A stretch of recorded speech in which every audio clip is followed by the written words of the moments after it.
13 Questions by Man Transcending. Manhood in the Digital Age.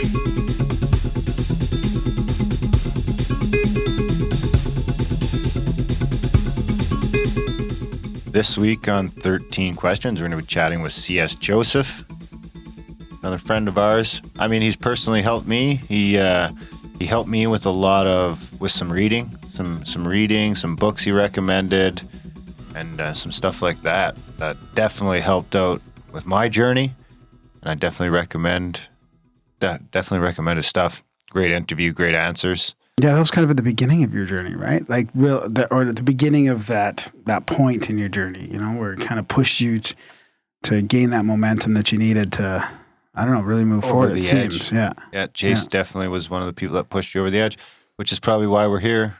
In a lot of ways. No, it is. That's what I mean. Like that was like the genesis of all this stuff. He's the one who got me to read Mr. Nice Guy first. No more Mr. Nice Guy. No more Mr. Nice Guy. You better get that title right. Mr. Nice Guy. Well, he's, we'll have Robert Glover on in a couple of weeks. Yeah. Yeah, he's great. He's coming on the show in a few weeks. Fantastic, yeah. But yeah, we got Chase this week, friend of the show. And he's like a typer. He does a lot of personality typing and stuff like that. So it was a good fit. And of course, I'm sure there's a ton of people coming over from Chase's community to check out this episode. He's got a ton of people in his own community.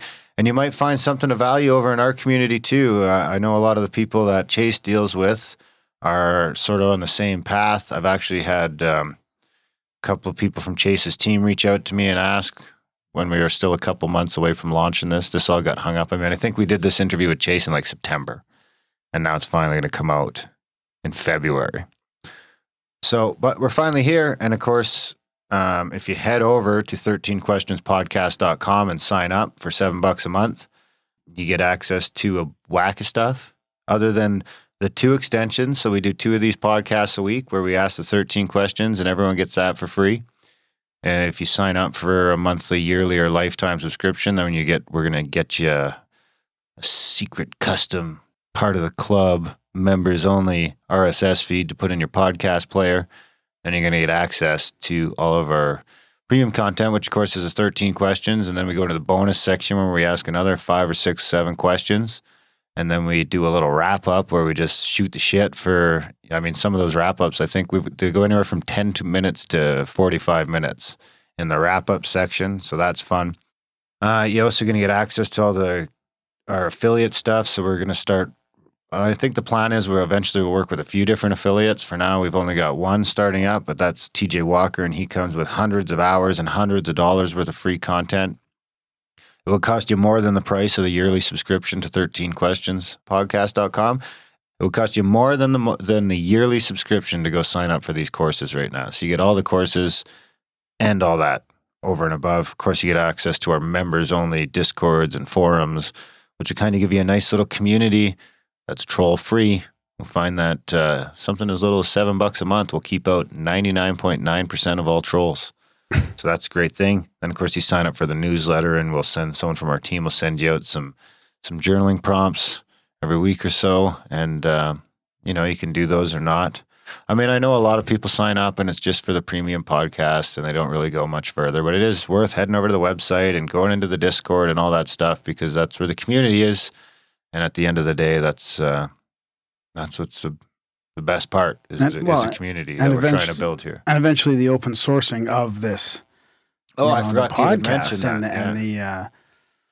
The ability to immortalize your positive influences in life and getting them to, answer these questions themselves and then being able to send it in to us and we'll post it in our feed. Yeah, we forgot to mention that altogether. That's the other thing. If you are a member, then and you can email us and we'll give you some tips on what programs to use and stuff like that, so you can get the audio quality up to snuff. Because that's the one thing that's going to be the gatekeeper is we don't want to release anything into the feed that's sketchy audio. But I think we can get good enough audio, no problem.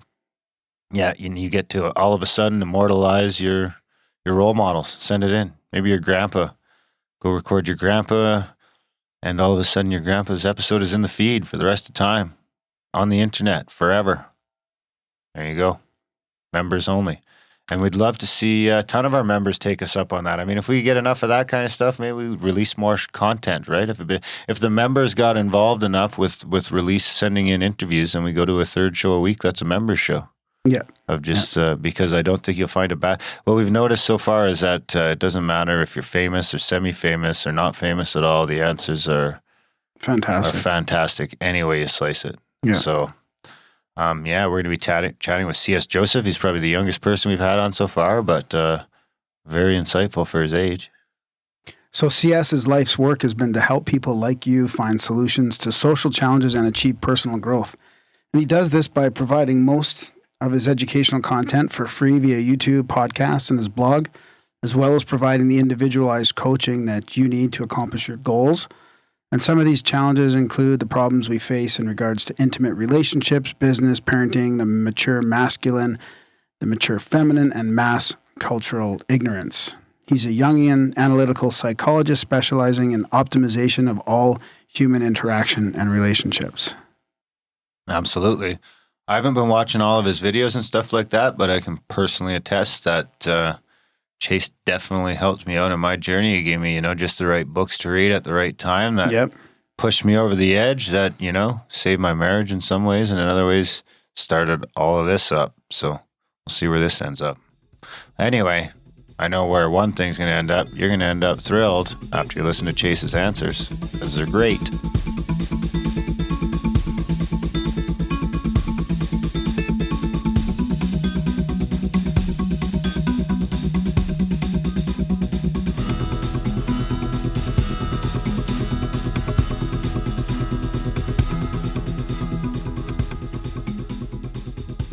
Okay, Chase, welcome to 13 Questions.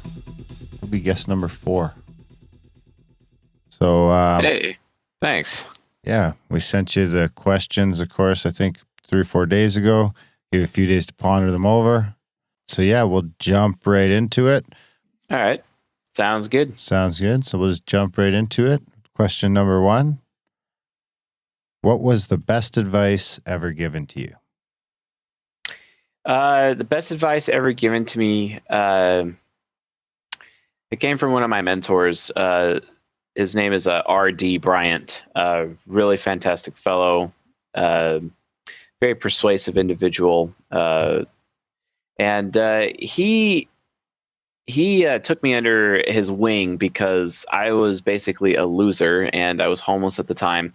And he was just a coworker of mine, but he just saw as to how weak I was, and it triggered him. Like, it triggered him a lot, and he couldn't handle it. So as a result of that, he's decided to mentor me, and he mentored me in ways of psychology, manhood, and various other components about life. And it's been good ever since he took me under his wing. And the best piece of advice I ever received in my entire life came from him. And it basically was, it goes like this. It's a saying that Pythagoras used, actually. It came from Pythagoras. So Pythagoras actually gets the true credit for coining the phrase, and it's basically the following. Above all else, respect thyself. It is the most important pinnacle self-rule, self-law that exists. If you do not have self-respect, you are a loser. If you do not have self-respect, you are not a man. If you do not have self-respect, what business do you have like being in a relationship with anyone? Because self-respect is the key. You have to be able to take care of your own needs. You have to have your personal standards. You have to have, personal boundaries and enforce them on other human beings, because if you don't, those human beings and their likely family, they're going to inhibit you from meeting your own needs. It's really annoying. And then obviously you have personal goals, right? So based on that, that's an issue, because it can be a problem, because I mean, who's going to respect you if you can't respect yourself, right? It actually goes right into the old commandment, love your neighbor as yourself. How can you love somebody else if you are not capable of loving yourself first? So you have to be responsibly selfish, right?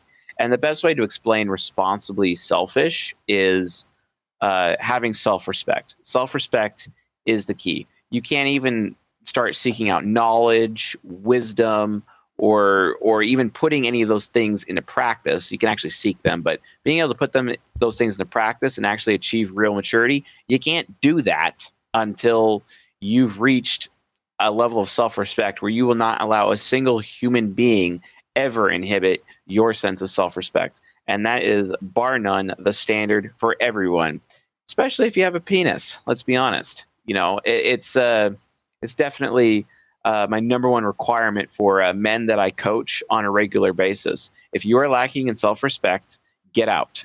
If you are lacking in self-respect, I mean, there have been times where I've told these guys, don't talk to me again until you get your shit together. And that includes having self-respect. Yeah. And it's especially since, the women that they're involved with, it's a problem. Yeah. Now, the rest of this question is, would you modify it at all today? Nope. I would not modify it. This is like the number one most important self-law for myself that I follow no matter what. It is the standard, it is the boundary, it is the rule that I follow to meet my needs and to pursue my personal goals, life, liberty, the pursuit of happiness, essentially. Yeah. So yeah. That's a good one. I think that sums up question one here. Yeah. So what was the most important lesson you learned from your parents? Ooh, and this doesn't have to be like learned directly, but I mean, because one of our guests answered it like they had learned this indirectly from their parents. Like it's not a lesson that was meant to be taught, but it was a lesson that was learned. Okay, then I was going to answer that differently, but based on that context, I'm going to answer it better then. Okay. Perfect. Yeah. This is a very important life lesson for me, and this was very cathartic. It was very hard because I had to get to the point where I was willing to burn down my entire life and destroy all of my relationships, especially the relationships with my own family, all of them, my family, my church, my community, all of it, specifically to learn this very tough lesson. And it came from my parents as a result of the failures that they've had in their life. And I was committing the same failures and at risk of putting my children also at risk and repeating the same mistakes that they repeated. And I'm very grateful and thankful that I was able to catch it just in time. Right. So the lesson is this: always verify your beliefs. Always verify your beliefs. See, the problem with society, and my parents are no exception to this, the problem with society is that oftentimes people take for granted their own belief system. They're willing to allow everyone else to do the thinking for them. Another way of doing this is Steve Jobs. He actually said in one of his commencement speeches, actually, is to do not be caught or do not be trapped by dogma, essentially, which is living with the results of other people's thinking. And Steve Jobs is very psychologically similar to myself in that regard from our human nature standpoint. But it's the same lesson. Always verify your beliefs. Because if you do not verify your beliefs, you are at risk of being caught up in this mass cultural hysteria or this mass cultural hypnosis, basically, where we just are so unaware. It's called frame blindness. Another one of my mentors, actually former college professor of mine, David L. Bevitt, absolutely fantastic human being, very metaphysical, very brilliant, former lieutenant commander of the Navy. He would talk about frame blindness. And frame blindness is, you know your frame of existence, you know your paradigm, except you don't know. You really don't know all of the facets of it. And your belief system is actually inherently corrupt, and you're completely unaware of it. And as a result of that, you're making decisions that are inhibiting you, basically. And so, yeah, that is my number one most important lessons I have ever learned from my parents. Always verify your beliefs. Okay. Because it's because of our belief system, the majority of my life and my happiness has been completely and utterly destroyed.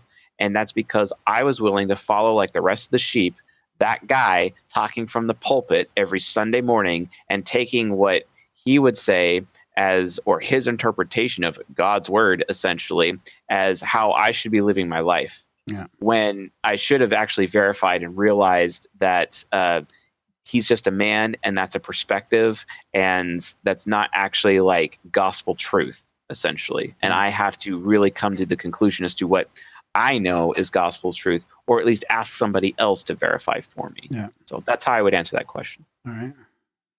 What book has been the most influential on your life, and why? This is a tough question because there are so many books that I read like 4 books a month at least, sometimes more, and 3 to 4 on average. I've been known to get a 5th one in there every now and then. It's because I get a lot of windshield time just doing audiobooks like crazy. I would have to say it's No More Mr. Nice Guy, but Dr. Robert Glover is the most important influential book I have ever read. But I could also make the same argument for the book of Proverbs and the Bible, the book of James. But if we're talking like non-religious texts, definitely No More Mr. Nice Guy. Lean Startup has helped me with business. That's super helpful. But and there is one other book that's really helped me form my manhood. And this is kind of like book 0. Whereas it started the process of helping me get to manhood, whereas No More Mr. Nice Guy helped me complete the process. And that book is Paradise Lost by John Milton. Paradise Lost is very important because it shows an interaction between men and women that most people just don't even understand, because it's about the Garden of Eden story in the Bible, but it's a different interpretation of it. And within that story, Adam is talking to the angel, and then Adam's wife Eve is there, supposedly wife. I mean, that's subjective. Let's be honest. Verify your beliefs, right?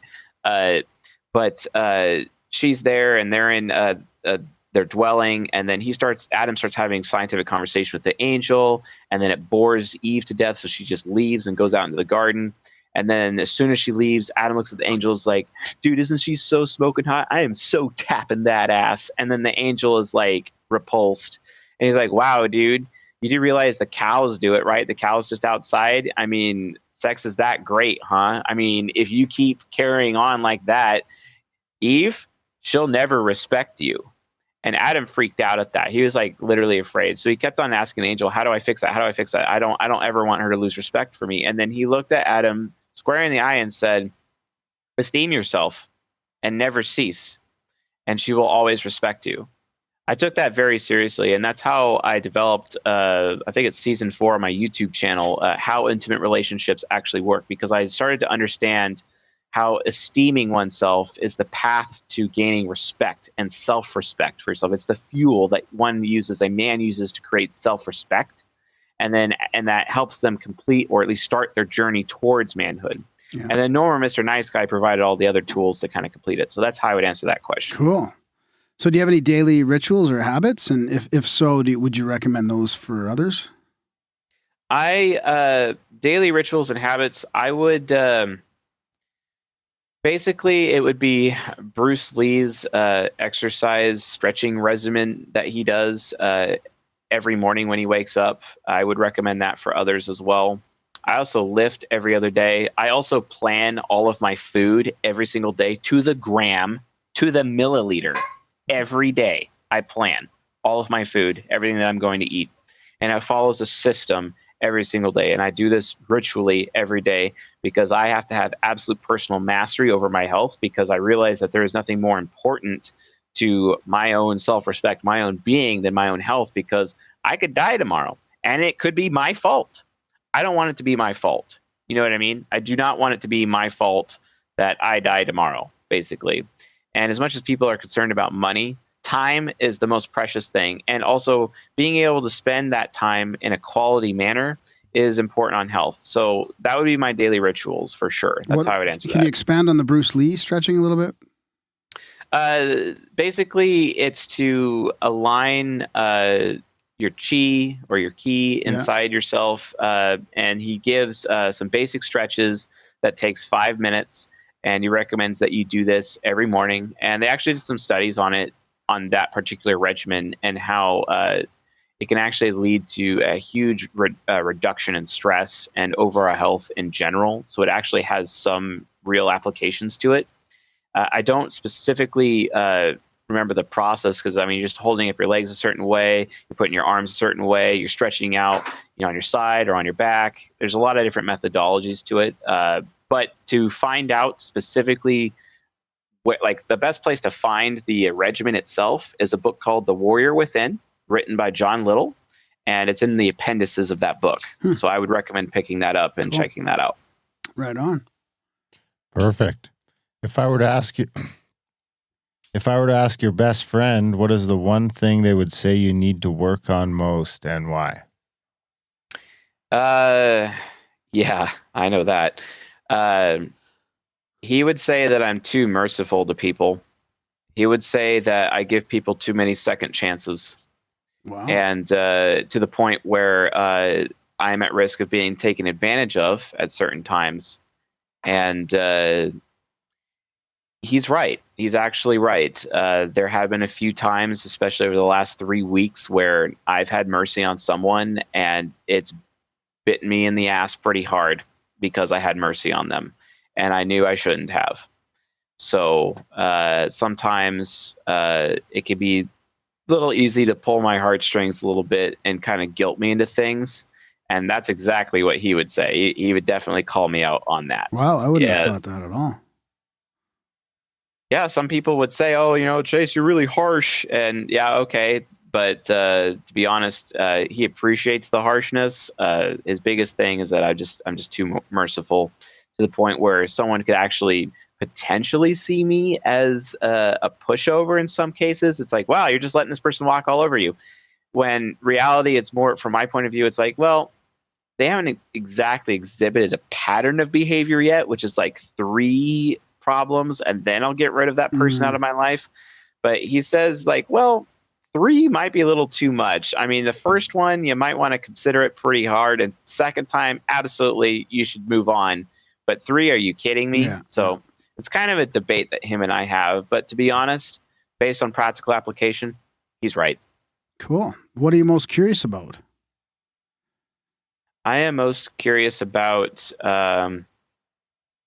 basically life after death, constantly curious about metaphysics, especially quantum mechanics. And I'm very curious about how this world is going in the direction of immortality via technology and how that's going to negatively impact the human race as we know it. Very metaphysical stuff is mostly what I'm curious about.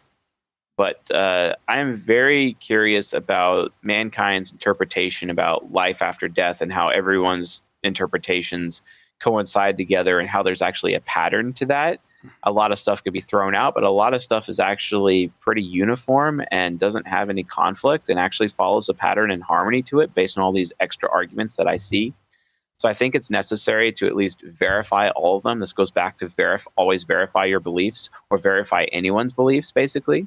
And then as a result of said verification, come up with, a better approach, a new approach, or an approach that you know is true or what you believe to be true, I guess, in that subjective manner. So, yeah. Cool.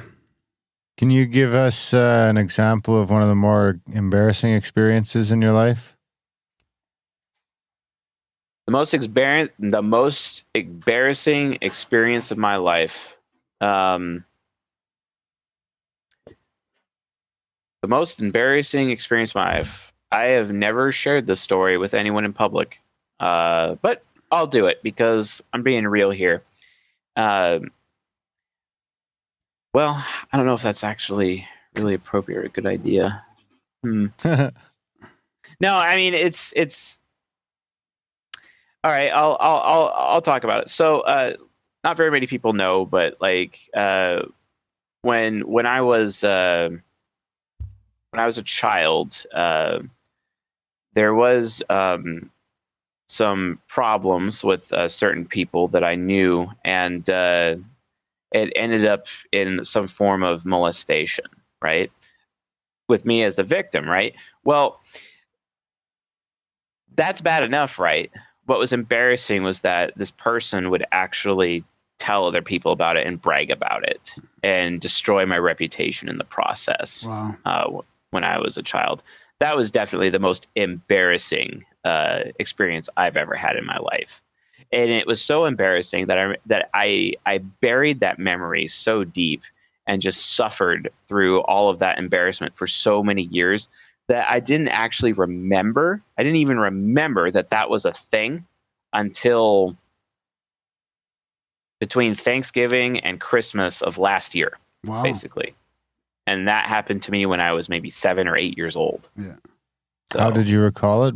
Did you use some sort of did it just come to you, or were you meditating or anything like that, or? No, it was more of a lot of old memories were coming back because family members were challenging me because I had come out to the family about what had happened when I was 21 years old, but we never talked about it since. And it's been like 11 years, basically. It's been a long time. And they basically came to me, asked me again. And the fact that they asked me again basically started bringing the memories back pretty hard. Mm. And for like the period of 3 weeks, I was just getting hit by repressed memory after repressed memory over and over and over again, essentially.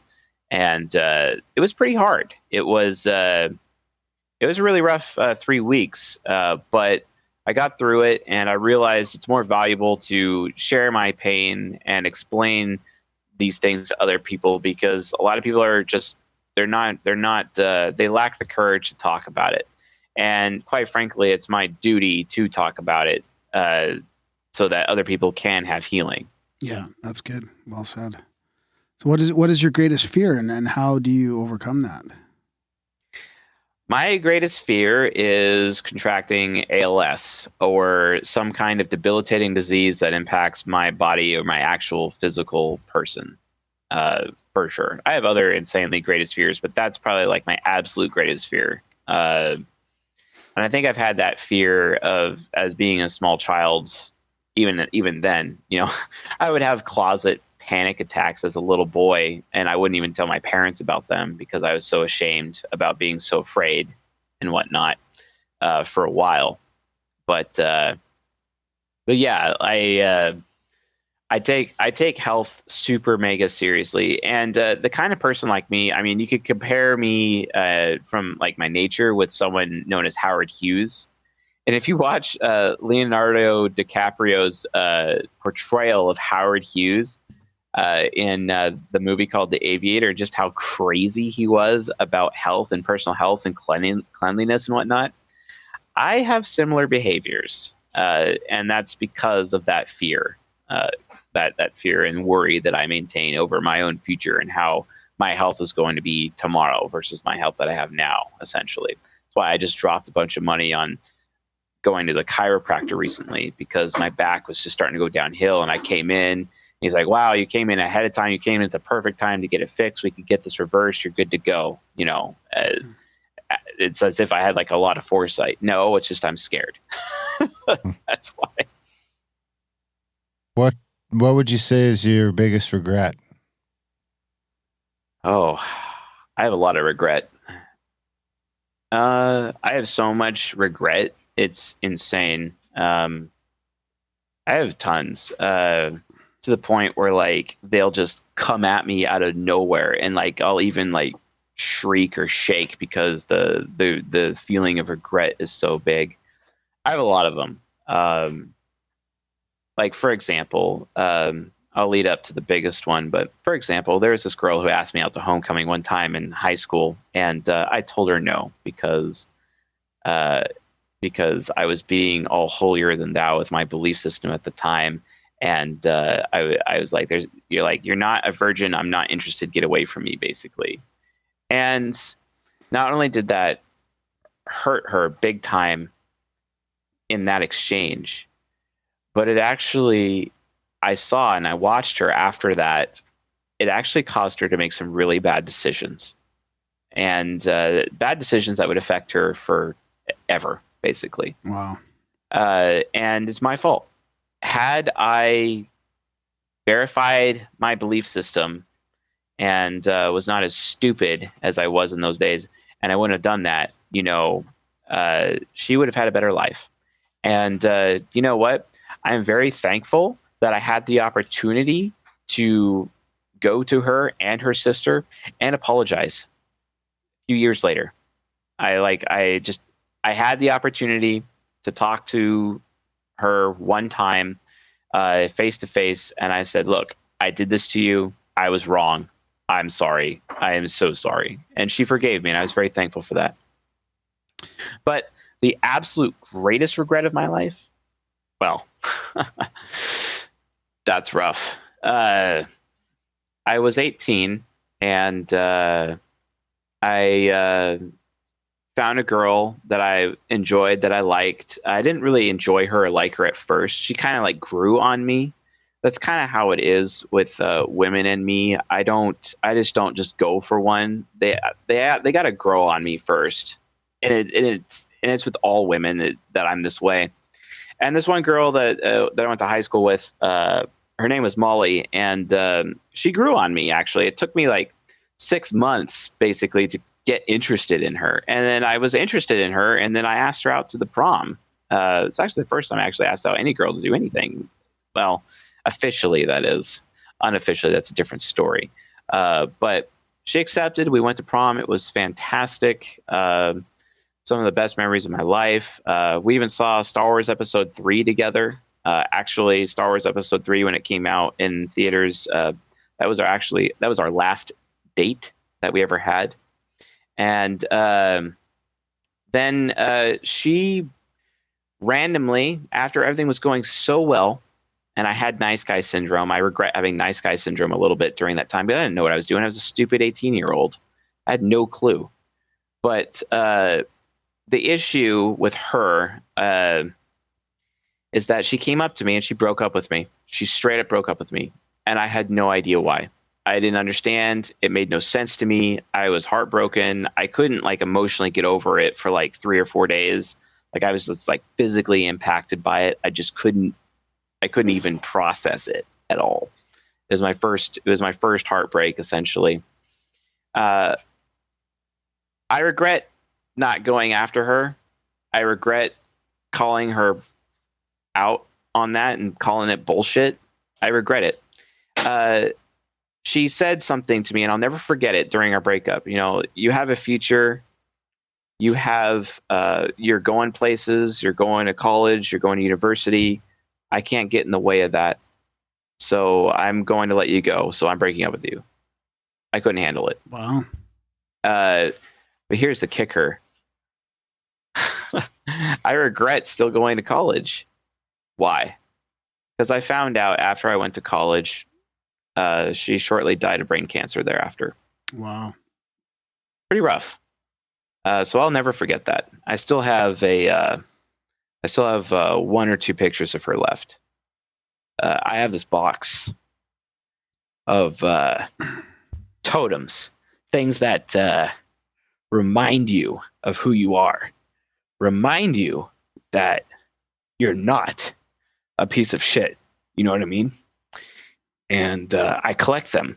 Women that I've been with, letters that people have written to me, pictures, things people appreciating me. I collect them in this box. When I die, it will be given to my children. And I expect them to bury it with me. That's how important it is to me. So yes, that is my biggest regret, for sure. Yeah. Wow. It's Thanks funny for because sharing. thanks for sharing that. I didn't realize it, but I just went through a box like that and I kept it. Like that's the one I've been actually realizing recently. Like that's out of all the junk that I've kept through this move, I have a box like that. And You want to bury it with you? I just want to keep it. Like I want to keep it safe, you know, out of all the other shit that I have, that's more important to me than all the stuff. So you might have answered this question already because it sort of builds on the last one, but it's if you could do one thing in your past differently or change one thing, what would it be? Stay with her until she left. Yeah. What are the failures that you most cherish along the way so far? I actually, just before you gave me these questions, I had contemplated the answer to this question like 1 hour before you gave me these questions, and I saw that it was on there. Like, whoa, that was weird. So there's some synchronicity going there. If I could do, what are the failures that I most cherish? It was, honestly, it was getting laid off. Getting laid off from my job. I had a dock worker job, paid really well. It was the best job I ever had in those days. In 2008, in 2009, I got laid off. It was the worst thing that had ever happened to me at that point. And I ended up getting stuck with a minimum wage job. I was a total loser. My wife had no respect for me at all. And I don't blame her either. I was a man-child addicted to World of Warcraft, a complete loser, fat and worthless. And it was horrible. But because I got laid off, and I got laid off because I called out the boss in front of all of my coworkers for filling out our timesheets and cheating us out of 4 hours of overtime. Wow. And he fired me for it.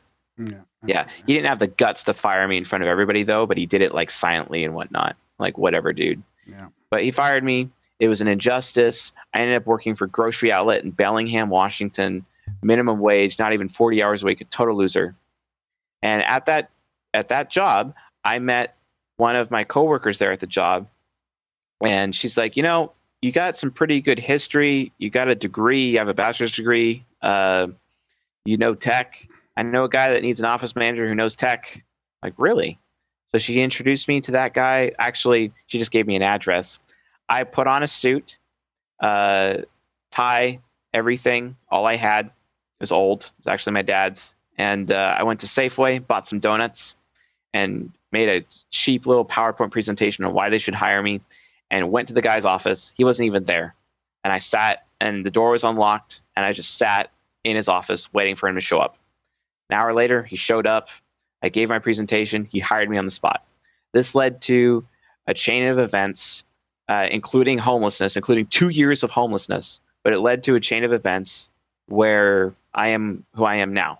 And where I am one of the best typologists, experts, or masters, or whatever in the world now. And it's specifically because of that one failure of getting laid off at that job that led to this chain of events. That is why I'm literally speaking to you gentlemen right now. Yeah, great story. Wow. Nice. Awesome. Very introspective too on how that turned around for you. Well, when you've been as lonely as I have in life, you get very introspective. So we'll switch gears a little bit to sort of some of the more bigger picture stuff. Like what institution of society or structural aspect of modern life would you change given the chance? Church. I am so anti-church.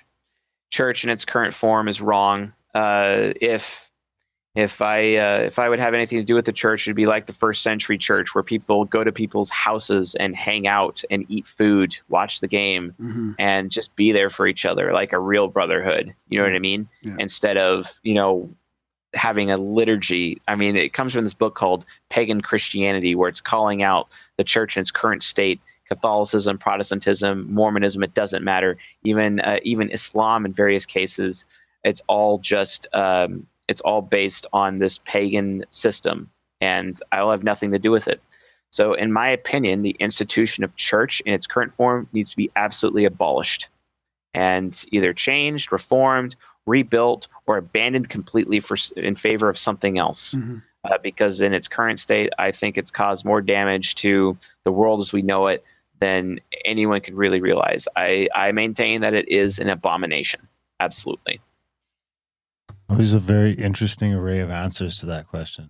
I figure by the time we're done, we'll have the perfect society. Yeah, exactly. Those will be. What does it mean to be a man in today's world?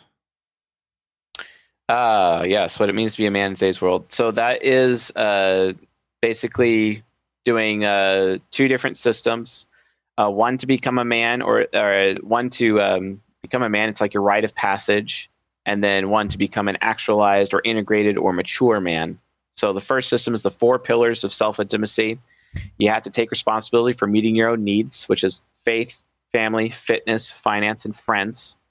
Then you have to have personal standards with which you hold yourself to so that you continue to meet your own needs. And then you have personal boundaries, which are standards, but they're boundaries that you hold to other people so you don't allow human beings to inhibit you from meeting your own needs. And then you have personal goals. And having those 4 pillars of self-intimacy on a foundation of treat others the way you want to be treated, a foundation of love your neighbor as yourself. When those 4 pillars are on top of that foundation, then you have what is known as self-intimacy, aka self-respect, right? And then boom, you've just completed your rite of passage. You are officially a man. Now you need to become a mature man. And you do that by reaching king, warrior, magician, lover. And king, if you don't have a job, your own job, if you don't have your own car, and you don't have your own place, and that includes no roommates, you can't be king, because a king has his own castle. You have to be generative. You have to produce more than you consume. Okay. Then you have warrior, which is what you need to defend your kingdom, which is health. Take a martial art, for example. Go to the chiropractor. Go lifting. Get strong. Be healthy. Right. Know how to defend yourself. Know how to defend your family. Have financial management. Defend yourself from financial ruin, etc. And then there's magician, which is you help other men not only complete their rite of passage, help them become kings, help them become warriors, enable them to become magicians, to raise up and initiate other boys into manhood, essentially. And then there's lover. When all of that is done, then you sit and you enjoy life for what it is. It's not just your relationship with your woman, it's who you are. It's enjoying frozen yogurt because you like frozen yogurt, or Blue Moon Belgian white beer, for example, or Indian pale ale. It doesn't matter, but you just enjoy creation, enjoy your life as it is. And that is basically what it means to be a man in the modern world. Nice. Great answer. Yeah. What is the biggest mistake that modern men are making? This comes from the book No More Mr. Nice Guy. It's absolutely nice guy syndrome. But even more than that, that's the root of the problem. But the main symptom, which is the biggest mistake modern men are making, is abandoning their children. Hands down, fatherlessness is the number one issue that is plaguing our society. You could say that ignorance is even worse than that, but ignorance is caused by fatherlessness. Okay, so you have to understand that you need to have fathers around. You have to have fathers raising their sons, raising other men's sons if necessary, in order to make sure that everyone has sovereignty, personal sovereignty, because damn it, the state should never be more sovereign than the man. That's a fact. Yeah. Nice. Yeah, that's a good one. I'd agree with that in a lot of ways. Yeah. Well, thanks, Chase, for coming on for our 13 questions, which is actually always 14. It's all good. 13 with the bonus. That's right. We always have the bonus. And then, of course, if you are a member over at mantranscending.com, sign up for membership today. And one of the perks that comes with that is the bonus questions and the I don't know what else, and the discussion. Yeah, discussion. Yeah, that's right. Wrap up. That's right. So big thanks to Chase for coming on. For the free people and for the members, stick around. All right, Chase, so we're back. What would you tell your teenage self? What would I tell my teenage self? I would teach my teenage self everything about self-respect. Teach my teenage self everything about verifying beliefs.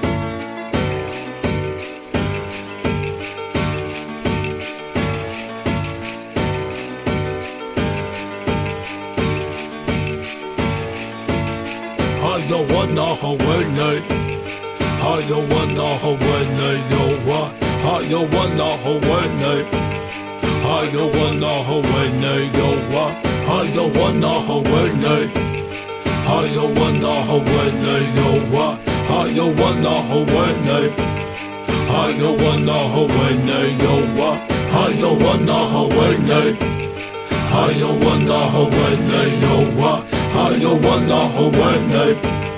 I don't want no Hawaii. Yo, Why what? is one man rich and another man poor? Why we ain't satisfied? Why we gotta have more? Why your suicide rates on the rest so high? Why I tell you the truth, but you say don't lie? Why is being a good father at an all-time low? Why is it acceptable? Yo, why? I don't know. Why she blame him and he blame her? It's useless. Ask yourself this question. Why you making excuses? Why do parents gotta bury their kids? Why we text and drive, not caring how scary it is? Why it's so hard to forgive and leave the past behind? And if you did, then that's divine. Why don't you help your brother when you see him fall? Why do we act like God don't see it all? Why do we call them black, them white, them Asians and use labels? Now that's racism. I don't wanna Hawaii. Why? I don't wanna Hawaii. Yo, why? I don't wanna Hawaii. Why? I don't wanna Hawaii. Yo, why? I don't wanna Hawaii. Why? I don't wanna Hawaii. Yo, why? I don't wanna Hawaii. Why? I don't wanna Hawaii. Yo, Why is why? there innocent people locked up for life, while some people can't say nothing nice? Why do we always gotta question what all of it means? And why won't you follow your dreams? Tell me why. The night when you took my dad, why'd you let me see my grandpa cry? And tell me why. And why do you choose to hide, even though you was born to fly? And tell me why. And why don't we turn from all the hate? And why don't we learn from all mistakes? Why do I keep on wrecking these fat beats? And teachers don't make more than professional athletes? And why? And why? And why? And why? And why? And why? I don't wanna Hawaii. Why? I don't wanna Hawaii. Yo, why? I don't wanna Hawaii. Why? I don't wanna Hawaii. Yo, why? I don't wanna Hawaii. I don't wanna Hawaii. Yo, why? I don't wanna Hawaii. I don't wanna Hawaii. Yo, why?